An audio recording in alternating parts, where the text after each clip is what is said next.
Feliz sábado a todos. Feliz sábado. É um prazer enorme para mim estar aqui com vocês nesta manhã desse sagrado dia. Isso é maravilhoso de saber que eu estou fazendo parte da história dessa igreja, né? Eu trouxe para vocês hoje um tema muito difícil, muito complicado. E eu preciso que vocês tenham atenção, não conversem e ajudem então a todo mundo entender o assunto de hoje. E o assunto de hoje ele é difícil por quê? Porque ele trata de coisas que eu não gostaria que existissem. Coisas ruins, coisas complicadas, coisas difíceis, mas que estão existindo na história do nosso mundo. O título da mensagem que eu trouxe para vocês nesta manhã diz assim: nos bastidores do ecumenismo. O que é essa palavra que se chama ecumenismo? O ecumenismo é a atitude de reunir todas as igrejas em uma igreja só. Pegar todas as igrejas cristãs que existem em uma igreja só, seguindo a mesma doutrina, seguindo as mesmas práticas, seguindo as mesmas crenças. E quando a gente fala assim, não parece ser uma coisa ruim. Quando a gente vê tantas igrejas que existem, a gente não fica um pouco confuso? Entra numa igreja adventista, fala uma coisa. Entra numa igreja católica, fala outra coisa. Entra numa igreja evangélica, fala outra coisa. E cada igreja fala uma coisa diferente. E as pessoas ficam o quê? Confusas. E elas não sabem em quem acreditar. E aí a ideia é a seguinte do ecumenismo: vamos derrubar as barreiras entre as igrejas e vamos fazer com que todo mundo que é cristão siga a mesma religião, a mesma doutrina. Essa é a ideia. E algumas pessoas, quando elas ouvem isso, elas ficam muito felizes. Elas pensam assim: olha, eu concordo com isso. Não tem que ter placa de igreja não salva ninguém. Então vamos todos, ao invés de nós estarmos divididos, vamos nos unir. E aí não vai fazer diferença se você vai assistir o culto aqui nessa igreja, ou na igreja católica ali na esquina, ou na igreja Assembleia, ou na igreja Batista, porque vai estar todo mundo no mesmo caminho. E algumas pessoas pensam assim: olha, essa é uma ideia boa, eu acho que é isso aí que a gente devia fazer. Porque aí acaba um pouco dessa briga entre as igrejas, essa confusão que existe entre as igrejas, e todo mundo vai pelo mesmo caminho.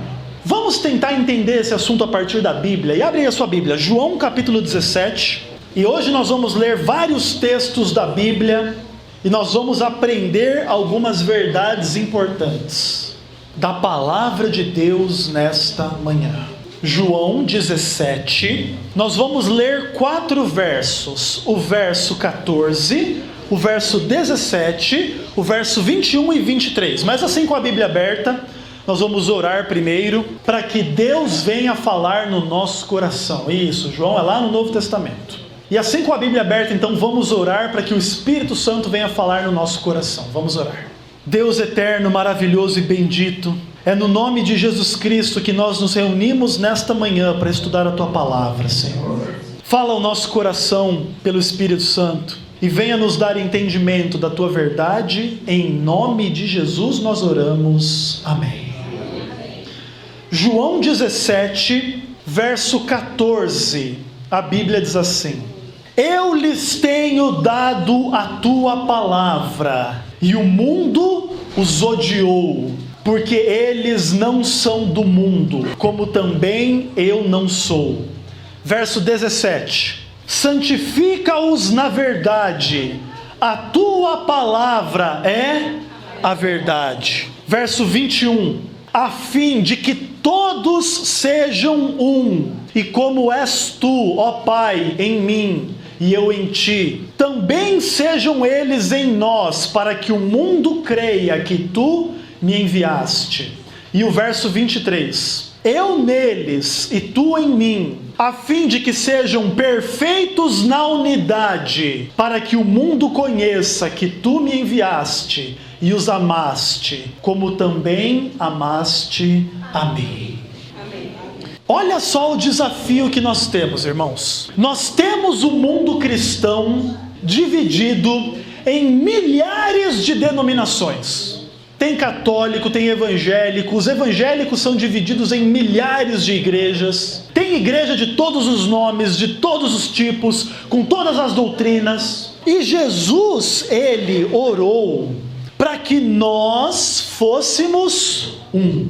Que todos aqueles que creem em Jesus tenham os mesmos propósitos, as mesmas crenças, as mesmas práticas, os mesmos objetivos na vida. E quais são os objetivos de um cristão? Amar a Deus acima de tudo e amar o próximo como a si mesmo. Então todos os cristãos devem estar unidos no mesmo caminho.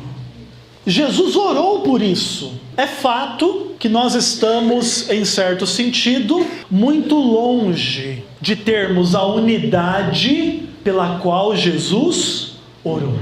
E no mundo religioso, existem vozes, existem igrejas que promovem aquilo que a gente chama de ecumenismo. Que é o quê? Tentar diminuir a barreira entre as igrejas e fazer todas elas seguir mais ou menos numa mesma direção. E é importante que vocês saibam que a principal igreja que se esforça no ecumenismo é a Igreja Católica Romana. É a igreja cabeça, é a igreja principal. Por quê? Porque é a igreja maior. A Igreja Católica tem 1,2 bilhão de fiéis no mundo inteiro. Vocês imaginam o que significa isso? Vamos tirar 1 bilhão da jogada, vamos deixar só 200 milhões. No Brasil, nós não temos ainda 2 milhões de adventistas. É muita gente ou não é? Se for colocar 1 bilhão na jogada, é gente que não acaba mais. E eu queria ver as mãos mais uma vez. Quantos tem algum parente católico aí? Levanta a mão. Mas não sobra ninguém, hein?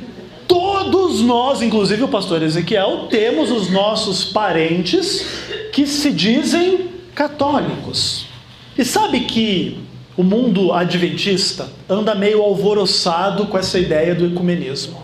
Há pouco tempo atrás, saiu um vídeo do Papa Francisco e alguns norte-americanos protestantes. E aí o Papa Francisco faz um discurso gravado assim num celular e se direciona até os protestantes americanos. E alguns líderes protestantes, assim, de várias denominações, dizem então que aceitam as bênçãos do Papa e abençoam o Papa. E todos estão no mesmo espírito, orando pela unidade da igreja, para que nós sejamos um. Nesse vídeo, o Papa Francisco diz que nós devemos nos inspirar no exemplo de José do Egito. Lembra que os irmãos de José traem José e vendem ele como escravo. E aí José vai se tornar um grande líder do Egito. E aí os irmãos de José estão passando fome na terra de Canaã. Eles descem para o Egito e precisam se reconciliar com o seu irmão José. Então José foi traído, os seus irmãos o abandonaram. E o Papa coloca a Igreja Católica como José. E os irmãos que traíram José são quem? Os evangélicos, os protestantes. E esses evangélicos precisam fazer o quê? Se reconciliar com o seu irmão José. Uma imagem interessante. E ele faz então o apelo de que José, a Igreja Católica, está disposta a perdoar os seus irmãos, a dar alimento aos seus irmãos, a acolher e aceitar os seus irmãos. Essa é uma ideia interessante. Ele está dizendo assim, ó, vamos ser irmãos, vamos ser amigos, não vamos ser inimigos. E aí, o que acontece? Quem é que vê algum mal nesse discurso do Papa? As pessoas olham para esse discurso e dizem assim, louvado seja o Papa, é disso que nós precisamos. Nós estamos cansados de briga entre a igreja. O que nós queremos é sermos todo mundo irmão, todo mundo vai para o céu, todo mundo está junto, seguindo no mesmo caminho. As pessoas não veem mal nesse discurso, elas veem aquilo que é bom. Agora, lembra do título da minha mensagem. nos bastidores do ecumenismo. Eu não quero tratar do ecumenismo na superfície, porque na superfície o Papa está certo. Na superfície nós não temos que brigar, a gente tem que se unir para viver o amor cristão e esperar Jesus voltar. Se você for analisar o discurso é um discurso inteligente, espiritual, bíblico, está usando a Bíblia. Então na superfície não tem o que dizer contra. Não, eu gosto de briga, vamos brigar bastante. Não, a gente tem que gostar o quê? De harmonia entre nós. Mas eu não vou analisar esse assunto na superfície. Eu vou analisar os bastidores do ecumenismo. E quando a gente fala dos bastidores, tem muito evangélico, inclusive alguns adventistas, que gostam de ouvir falar sobre maçonaria, Illuminati. Vocês sabem o que é isso? São sociedades secretas que governam o mundo, que são os donos do dinheiro, da mídia, disso ou daquilo. E aí eles querem começar a ouvir coisas desse tipo. O bispo fulano de tal, ele tem uma ligação com o empresário fulano de tal. É a maçonaria, é os Illuminatis. E tem gente que perde a vida inteira pensando essas bobagens. Olha, cuidado com a maçonaria, com os Illuminatis. Eles são muito perigosos. Mensagem subliminar nos filmes, nas músicas, nisso ou naquilo. E tem gente que gasta um tempão pensando sobre isso. Agora é o seguinte, eu não estou dizendo que não existe a maçonaria, os Illuminatis ou isso ou aquilo. Mas o que importa não é esse bastidor.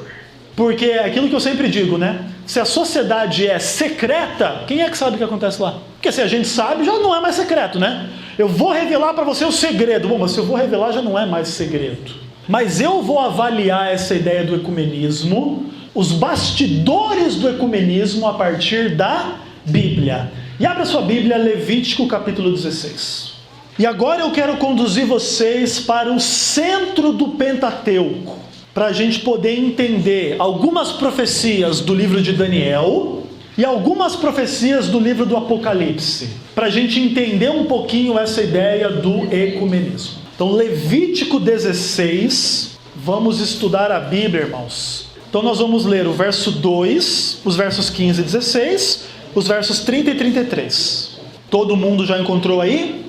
Obrigado pela ajuda aí dos que ajudaram a encontrar. Então vamos lá, Levítico 16, verso 2. A Bíblia diz assim: Então disse o Senhor a Moisés: Diz a Arão teu irmão, que não entre no santuário em todo o tempo, para dentro do véu, diante do propiciatório que está sobre a arca, para que não morra, porque aparecerei na nuvem sobre o propiciatório. Dá uma olhadinha no verso 15 e 16.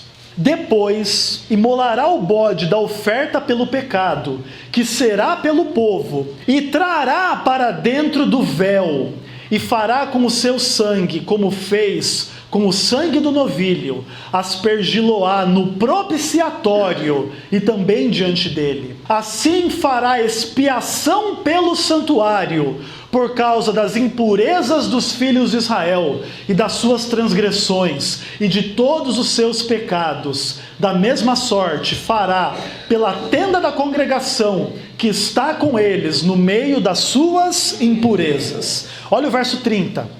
Porque naquele dia se fará expiação por vós, para purificar-vos, e sereis purificados de todos os vossos pecados perante o Senhor. Verso 33. Fará expiação pelo santuário, pela tenda da congregação e pelo altar, e fará pelos sacerdotes e por todo o povo da congregação.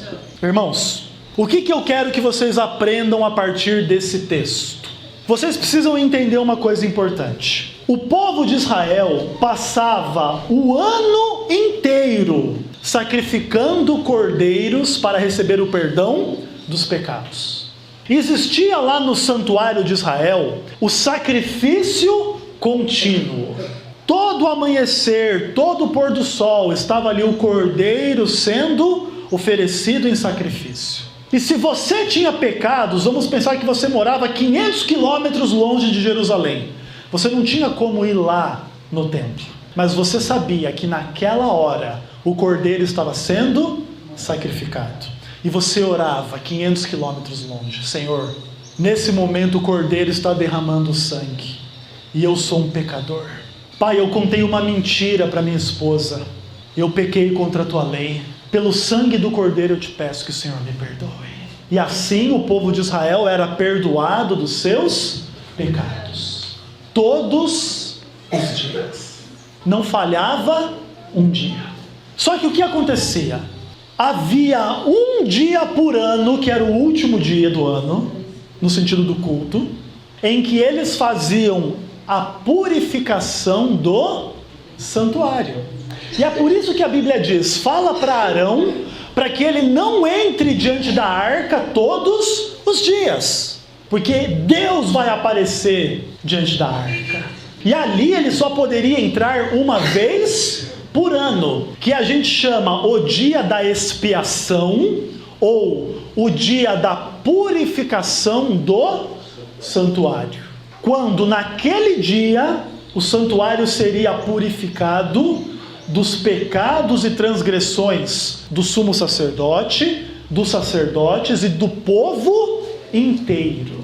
Então, no centro do Pentateuco, no livro de Levítico, está a ideia da purificação do santuário diante da arca da aliança. O que tinha na arca da aliança? Os 10 mandamentos, que é a lei de Deus, que nós não devemos transgredir. E quando a gente transgride os 10 mandamentos, o que a gente está fazendo? Pecando, a gente está fazendo pecado. Com isso em mente, vamos estudar agora Daniel capítulo 8, verso 14. E o evento do dia da expiação vai nos ajudar agora a entender algumas profecias da Bíblia. Daniel capítulo 8, verso 14. E olha que interessante, a partir de agora nós vamos começar a entender, irmãos, coisas maravilhosas da palavra de Deus, que vão nos ajudar a entender o mundo em que a gente vive, no século 21. O livro de Daniel foi escrito mais ou menos 600 anos antes de Cristo. Já faz aí, olha, quase 3.000 anos que foi escrito, 2.600 anos. É um livro muito antigo ou não é? Muito antigo, irmãos. E será que ele tem uma mensagem para nós até hoje? Será que até hoje a gente pode aprender alguma coisa com esse livro? Que vai nos ensinar alguma verdade sobre o século 21? Com certeza nós vamos aprender. E Daniel 8,14 é um texto conhecido da igreja, um texto importante. E a Bíblia vai nos dizer assim, olha: e ele me disse, até 2.300 tardes e manhãs, e o santuário será o quê? E o santuário será purificado. Quando a gente lê esse texto de Daniel, a gente precisa conhecer o que é o santuário. E aí a gente estuda o livro de Êxodo, de Levítico, e a gente lembra que Moisés foi que fez o santuário. E lá no dia da expiação que nós lemos em Levítico 16, se fazia expiação, e no verso 30 se diz que a expiação significava purificação dos pecados. Então, o dia da expiação é o dia da purificação. E Daniel está falando exatamente sobre a purificação do santuário. Agora tem uma coisa interessante. Daniel fala de um número muito grande. 2.300 tardes e manhãs. 2.300 dias. Aí nós lembramos do livro de Gênesis. Houve tarde e manhã, o primeiro dia. Houve tarde e manhã, o segundo dia, o terceiro, o quarto, etc. Então, uma tarde e uma manhã é um dia. 2.300 tardes e manhãs, 2.300 dias. Só que tem uma coisa. Dia é uma palavra, nesse caso, simbólica. Lembra quando o povo entrou na terra de Canaã para espiar? E os espias passaram lá quantos dias? 40 dias. 40 dias eles passaram na terra de Canaã, olhando o que tinha na terra. Quando eles voltaram, Eles disseram assim: a terra é maravilhosa. Diz que eles levaram frutas grandes, coisa linda, fantástica, e eles disseram: só tem um problema. Nós não vamos conseguir entrar na terra, porque lá existem gigantes. Aí Josué e Caleb dizem assim: gente, Deus está com a gente. Se Deus nos trouxe até aqui, Ele vai conseguir colocar a gente dentro daquela terra. E aí os 10 espias disseram: não, nós não vamos conseguir. E o povo acreditou em quem? Nos 10 espias. E desconfiaram de Deus. Aí Deus diz assim: bom, durante 40 dias vocês estiveram dentro da terra de Canaã. Só que agora vocês estão duvidando que eu posso colocar vocês lá dentro. Tudo bem. Então eu vou dar uma ordem de desbravador para vocês. Meia volta, vou ver. Agora vocês vão voltar para o deserto. E quanto tempo vocês vão passar no deserto? 40 anos. Não é mais 40 dias. Esse é o princípio que a gente usa para quando estamos falando de profecia, nós concluirmos que um dia simboliza um ano. Isso é muito importante. Daniel fala de 2.300 dias. 2.300 anos. É muito tempo, não é? É bastante tempo. E aí, no capítulo 9, Daniel nos dá o início desses 2.300 dias. Desde a ordem para edificar e restaurar Jerusalém. Desde a ordem para restaurar e edificar Jerusalém, então iria contar as 70 semanas, que é o mesmo início do período dos 2.300 anos. Aí você chega à seguinte conclusão: Artaxerxes lança esse decreto 458 a.C. Você faz as contas, você chega na purificação do santuário em 1844. Então, desde a metade do século XIX, nós estamos vivendo os últimos tempos deste mundo, quando está ocorrendo a purificação do santuário. Os tempos em que a gente vive são tempos proféticos, são tempos importantes. E nós temos que ter essa consciência da história. Se a gente só passa o dia inteiro vendo televisão, entrando em Facebook, ouvindo música, trabalhando e cuidando da casa, a gente não cria consciência da história, do momento em que a gente está vivendo. Mas quando a gente vai para a Bíblia, a gente aprende a história. E agora a gente precisa entender uma coisa muito importante. Daniel 8,14 tem um contexto onde se fala de um inimigo de Deus. Vamos dar uma olhadinha no capítulo 7 de Daniel. Os versos 21 e o verso 25. Para a gente entender um pouquinho dessa história. Daniel 7, verso 21, e a Bíblia diz assim: eu olhava, e eis que este chifre fazia o quê? Guerra contra os santos e prevalecia contra eles. Verso 25: proferirá palavras contra o Altíssimo, magoará os santos do Altíssimo e cuidará em mudar os tempos e a lei. E os santos lhe serão entregues nas mãos por um tempo, 2 tempos e metade de um tempo. Deixa eu mostrar uma coisa muito importante para vocês. O livro de Daniel e o livro do Apocalipse falam de monstros. Quantos de vocês já viram algum monstro andando na rua? A gente não vê monstro na rua. Então será que Daniel está falando de coisas que não existem? Por que ele fala de monstro? Um leopardo com 4 cabeças e 2 asas. Alguém já viu isso aí por aí? Leopardo até já alguém já viu, né? Mas com 4 cabeças e 2 asas, ninguém nunca viu. Por que Daniel fala dessas coisas? Aí ele chega para falar do 4º animal, ele fala que é um animal indescritível. Ninguém nunca viu um bicho tão feio quanto aquele. Por que Daniel usa essa linguagem? Deixa eu explicar uma coisa muito importante para vocês. Daniel escreve em símbolos, para que somente aqueles que são ensinados pelo Espírito Santo possam entender. Porque se ele escrevesse nos termos práticos, o livro dele seria destruído. Sabe de quem Daniel está falando? Do Império Romano. Tanto na sua fase pagã, quanto na sua fase, entre aspas, cristã, pseudo-cristã. Agora tem uma coisa, a Bíblia foi preservada em grande parte pela Igreja Católica Romana. Se Daniel escrevesse assim, Roma é o capeta, será que a Igreja Romana deixaria o livro de Daniel assim? É por isso que Daniel não pode dar nome aos bois. Ele tem que falar o quê? Tem um bicho. Aí quando a Igreja Católica lê, tem um bicho? Tem um bicho.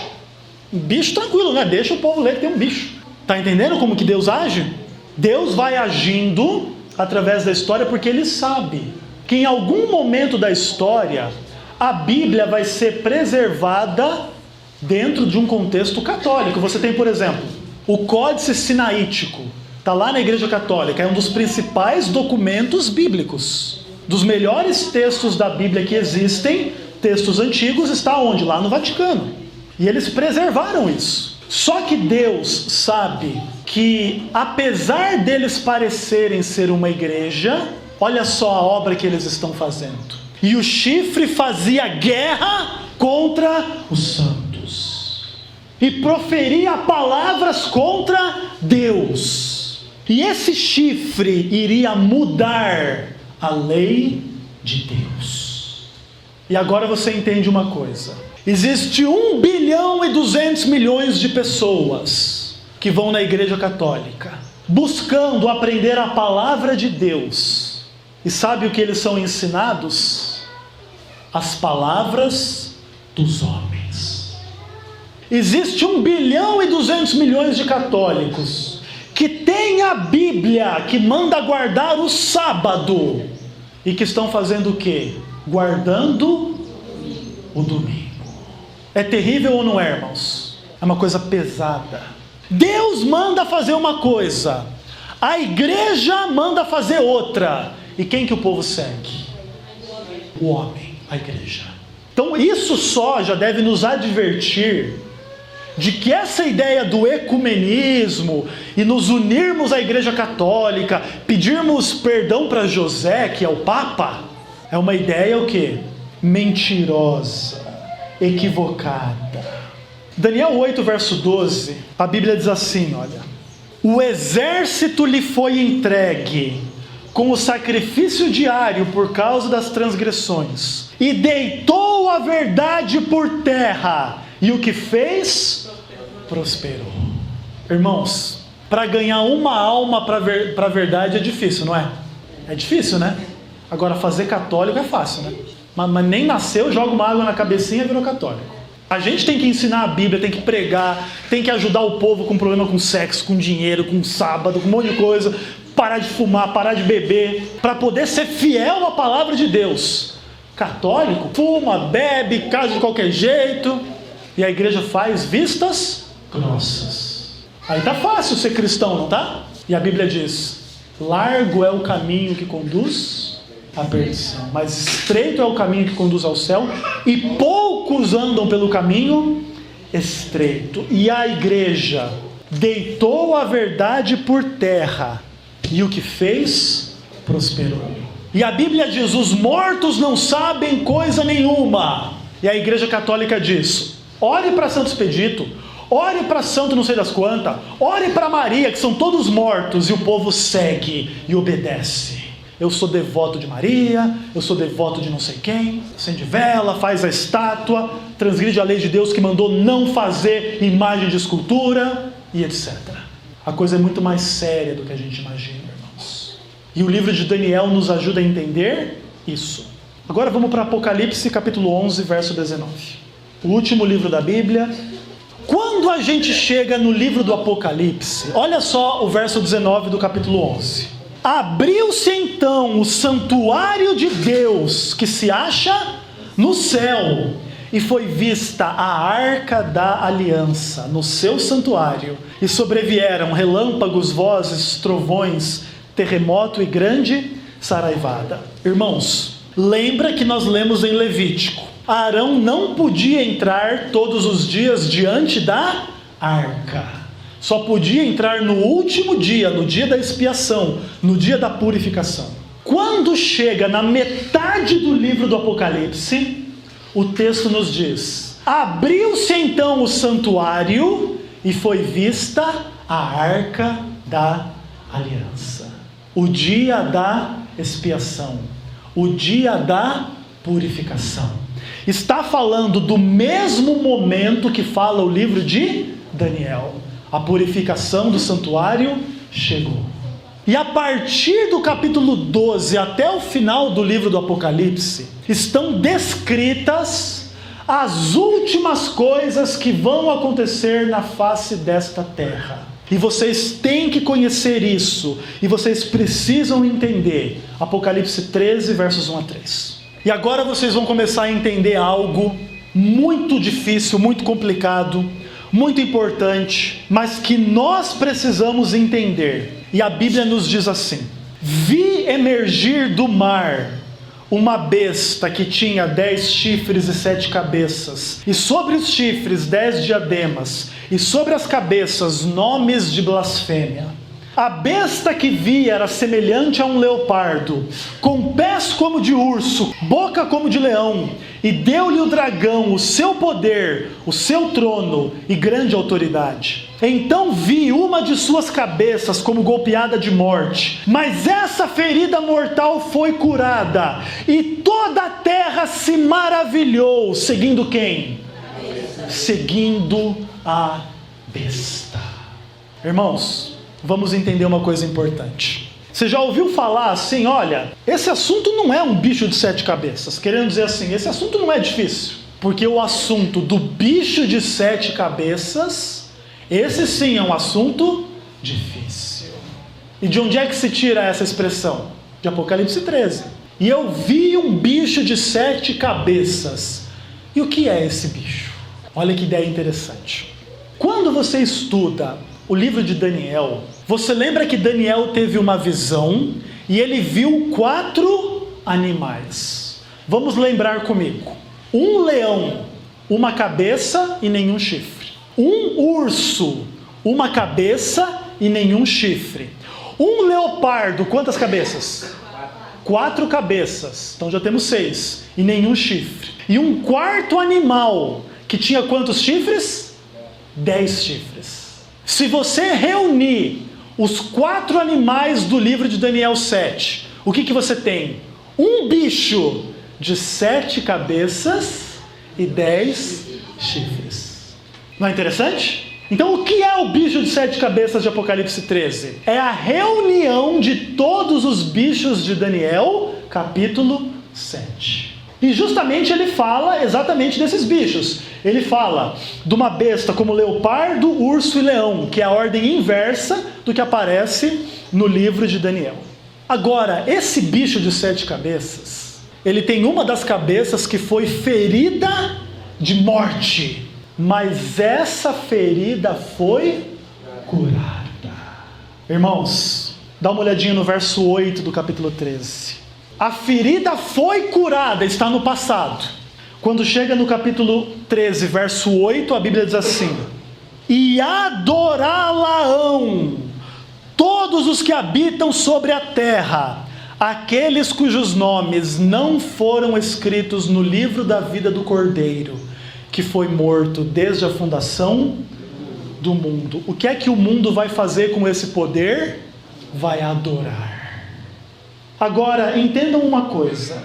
Quando a gente lê o livro de Daniel, a gente vê que esse poder, que é a Igreja Católica Romana, fez guerra contra os santos, matou pessoas, e certamente isso não causa uma boa impressão, não é verdade? Segundo as estimativas, a Igreja Católica Romana, em toda a sua história, matou, transgredindo a lei de Deus, mais de 50 milhões de pessoas. Você vai no Vaticano, você tem uma sala onde eles guardam os instrumentos de tortura que foram usados durante a Inquisição. As pessoas eram torturadas de forma brutal, de forma demoníaca a obra da igreja. Aí você pensa o seguinte: quando chega o iluminismo e o povo começa a estudar, e o povo começa a se sacudir desse jugo da igreja católica, você pensa assim: a igreja católica nunca mais vai ser valorizada, nunca mais ninguém vai confiar nessa igreja, nunca mais ninguém vai seguir essa igreja. Essa é a lógica. E aí chega em 2013, o Papa Francisco vem dar uma voltinha no Brasil. Mais de 1 milhão de pessoas na praia de Copacabana para adorar a besta. É sério ou não é sério o que a Bíblia está dizendo? Não é brincadeira. O poder que tinha tudo para ninguém crer, para ninguém seguir, o povo segue, o povo adora. Agora entendam uma coisa. Vamos para Apocalipse 17. Em Apocalipse 13, essa imagem da besta, ela é um pouco assim mais complicada. E os católicos dizem: não, aí não está claro que é a igreja católica. Isso aí pode ser qualquer coisa, interpretação.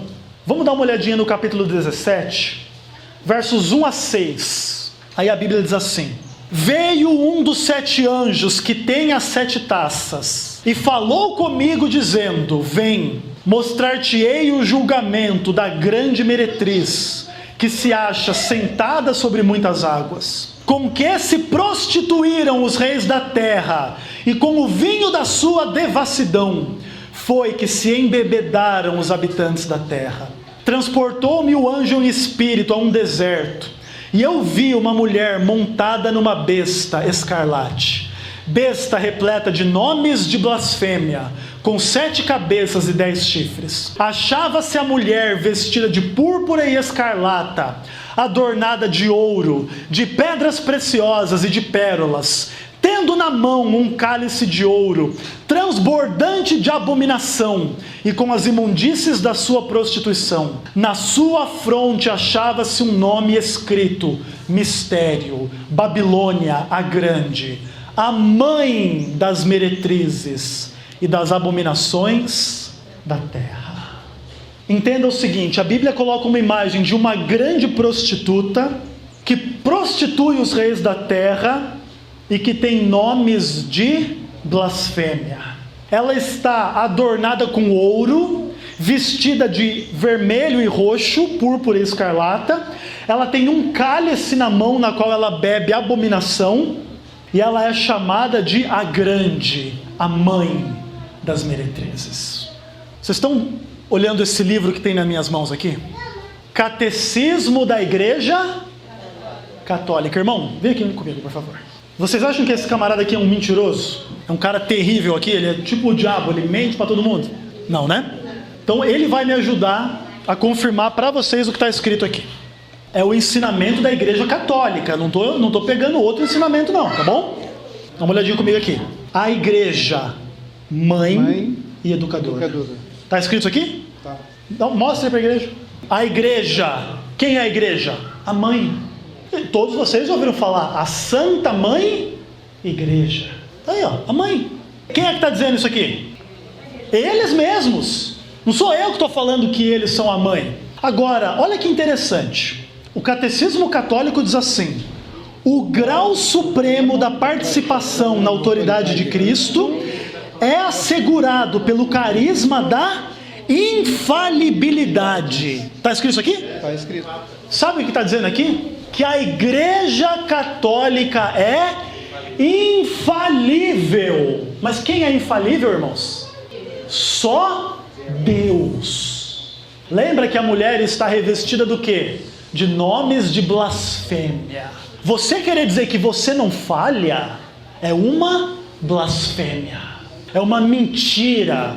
Ensinado aonde? No Catecismo da Igreja Católica. Não sou eu que estou inventando.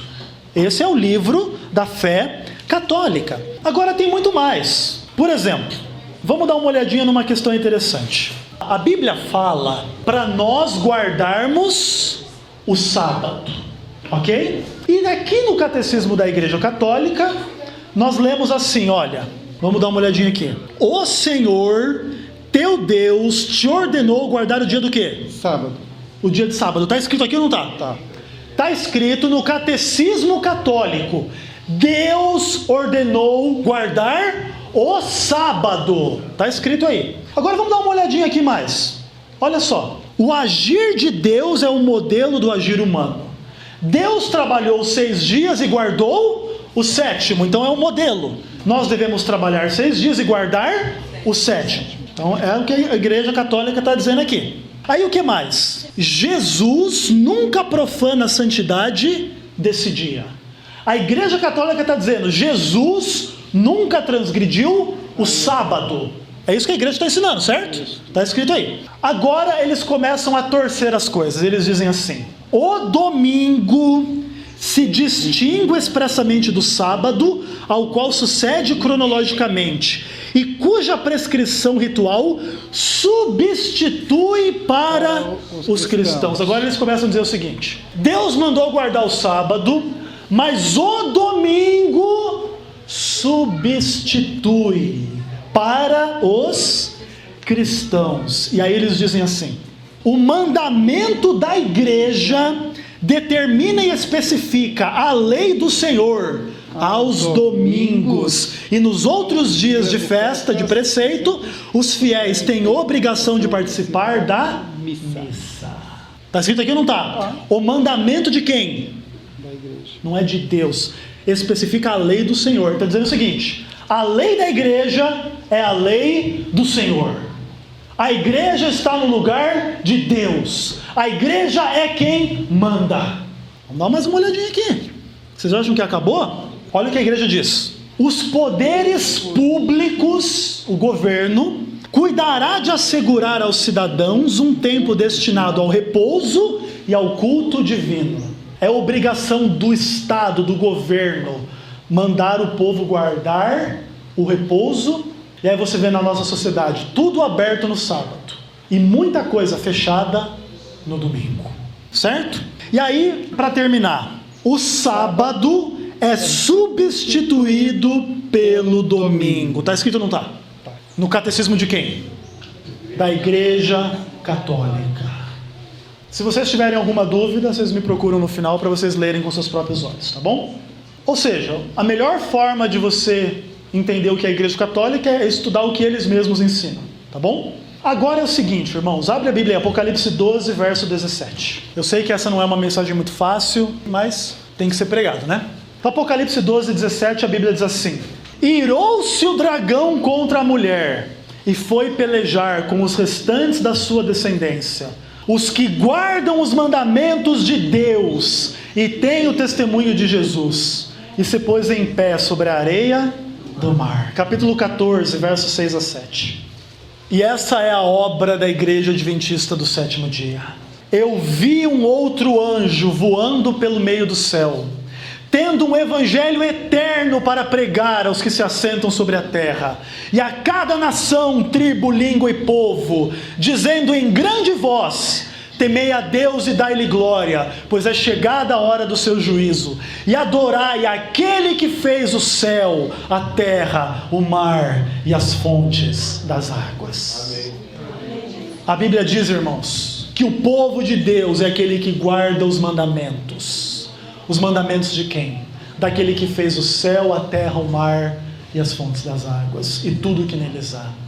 E aí a Bíblia nos diz assim: lembra-te do dia de sábado para o santificar, porque em 6 dias fez o Senhor o céu, a terra e tudo o que neles há, e ao 7º dia descansou. Por isso o Senhor abençoou e santificou o dia de sábado. Deus manda guardar o sábado, mas aí vem a igreja, vem o Papa, vem quem quer que seja, e manda guardar o domingo. E você vai precisar tomar a tua decisão, a tua escolha. Você vai seguir a Deus ou ao homem? E eu queria que vocês prestassem atenção no que eu vou ler para vocês. Paulo diz assim: ninguém de modo nenhum vos engane, porque Jesus não voltará sem que primeiro venha a apostasia, e seja revelado o homem da iniquidade, o filho da perdição.